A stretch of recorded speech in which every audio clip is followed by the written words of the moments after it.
ಗಾಯಕ್ವಾಡ್ ಬೆನ್ನಲ್ಲೇ ಧೋನಿಗೂ ಗಾಯ. ಚೆನ್ನೈ ಕ್ಯಾಂಪ್ನಲ್ಲಿ ಹೆಚ್ಚಿದ ಆತಂಕ.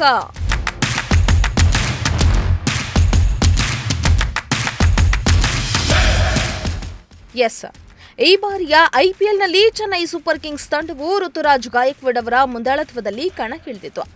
ಆದರೆ ಋತುರಾಜ್ ಮೊಣಕೈ ಮೂಳೆ ಮುರಿತಗೊಳಗಾಗಿರುವ ಕಾರಣ ಐಪಿಎಲ್ನಿಂದ ಹಿಂದೆ ಸರಿದಿದ್ದಾರೆ.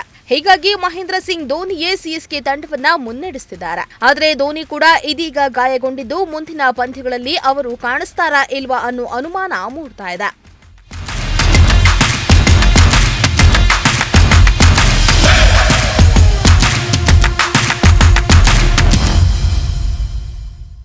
ಹೌದು, ಲಕ್ನೋ ಸೂಪರ್ ಜೈಂಟ್ಸ್ ವಿರುದ್ಧ ಧೋನಿ ಅದ್ಭುತ ಇನ್ನಿಂಗ್ಸ್ ಆಡಿದ್ರು. ಜೊತೆಗೆ ತಂಡವನ್ನ ಗೆಲ್ಲಿಸಿಕೊಡುವಲ್ಲಿ ಪ್ರಮುಖ ಪಾತ್ರ ವಹಿಸಿದ್ರು. ಆದರೆ ಈ ಪಂದ್ಯದಲ್ಲಿ ಧೋನಿ ಕಾಲಿನ ಸಮಸ್ಯೆ ಎದುರಿಸ್ತಾ ಇರುವುದು ಕಂಡುಬಂತು. ಇನ್ನು ಪಂದ್ಯ ಮುಗಿದ ನಂತರವೂ ಧೋನಿ ನೋವಿನಿಂದ ಬಳಲ್ತಾ ಇದ್ದಿದ್ದು ಕಾಣಿಸ್ತು. ಜೊತೆಗೆ ಪಂದ್ಯದ ಬಳಿಕ ಹೋಟೆಲ್ನಲ್ಲಿ ಕಾಣಿಸಿಕೊಂಡಿದ್ದ ಧೋನಿ ಕುಂಟುತ್ತಾ ಸಾಗಿದ್ರು. ಇದು ಸಿಎಸ್ಕೆ ಅಭಿಮಾನಿಗಳ ಟೆನ್ಷನ್ಗೆ ಕಾರಣವಾಗಿದೆ.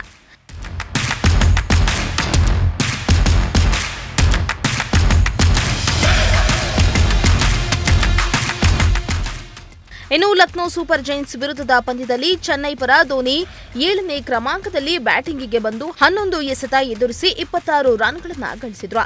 ಈ ಇನ್ನಿಂಗ್ಸ್ನಲ್ಲಿ 1 ಸಿಕ್ಸರ್ ಮತ್ತು 4 ಬೌಂಡರಿ ಸೇರಿದ್ವು. ಆದರೆ ಇನ್ನಿಂಗ್ಸ್ನ ಕೊನೆಯ ಓವರ್ನಲ್ಲಿ ಧೋನಿ ನಡೆದಾಡೋದಕ್ಕೂ ಪರದಾಡಿದ್ರು. ಇದು ಸಿಎಸ್ಕೆ ಮ್ಯಾನೇಜ್ಮೆಂಟ್ನ ತಲೆನೋವಿಗೆ ಕಾರಣವಾಯಿತು.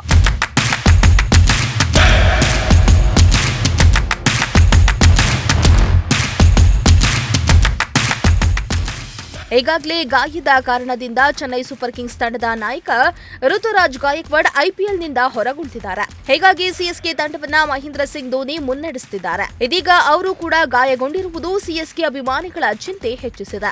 ಸಿಎಸ್ಕೆ ತಂಡವು ತನ್ನ ಮುಂದಿನ ಪಂದ್ಯವನ್ನ ಮುಂಬೈ ಇಂಡಿಯನ್ಸ್ ವಿರುದ್ಧ ಆಡಲಿದ್ದು, ಈ ಪಂದ್ಯಕ್ಕೆ ಧೋನಿ ಫಿಟ್ ಆಗ್ತಾರಾ ಇಲ್ವಾ ಅನ್ನೋದನ್ನ ಕಾದು ನೋಡಬೇಕಾಗಿದೆ.